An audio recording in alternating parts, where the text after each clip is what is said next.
नमस्कार मित्रांनो, आत्ता हा जो तुम्ही व्हिडिओ बघितला त्याच्यामध्ये त्या व्हिडिओला जवळपास 6.5 लाखपर्यंत व्ह्यूज गेलेले आहेत. जवळपास 12,500 कमेंट आहेत. आता हा व्हिडिओ एवढा व्हायरल का झाला किंवा एवढे व्ह्यूज का आले, एवढी एंगेजमेंट का आली, हे या व्हिडिओमध्ये माझं सांगण्याचा उद्देश नाही आहे.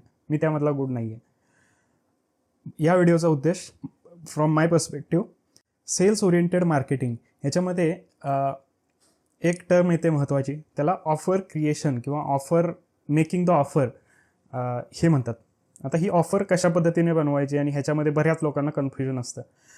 आता ही ऑफर ग्राउंड रिॲलिटीमध्ये तुम्ही मार्केटमध्ये जाताच, सगळी मंडळी मार्केटमध्ये जाताच, भाजीपाला वगैरे खरेदी करतातच, सगळ्यांकडे सेम माल असतो, एवढं पावशेर, एवढं अर्धा, एवढं किलो, संपला विषय. पण या माणसाचं ऑफरची जर तुम्ही नीट ऐकली असेल, 3 वस्तू होत्या त्याच्याकडे, तर या तिन्हींचा कॉम्बो करून त्यांनी 50 रुपयाला ऑफर क्रिएट केली की तुम्ही किती पण घेऊन जाऊ शकता. आता कस्टमर जरी त्याच्या घरी घेऊन गेलं, कितीही जरी घेऊन गेलं, तरी ऑब्व्हियसली ती शेल्फ लाईफ कमी असल्यामुळे 2-3 दिवसात ते खराब होणारच आहे. त्यामुळं कस्टमरलाही नेऊन जाताना एक ठराविक क्वांटिटीज घेऊन जावी लागेल.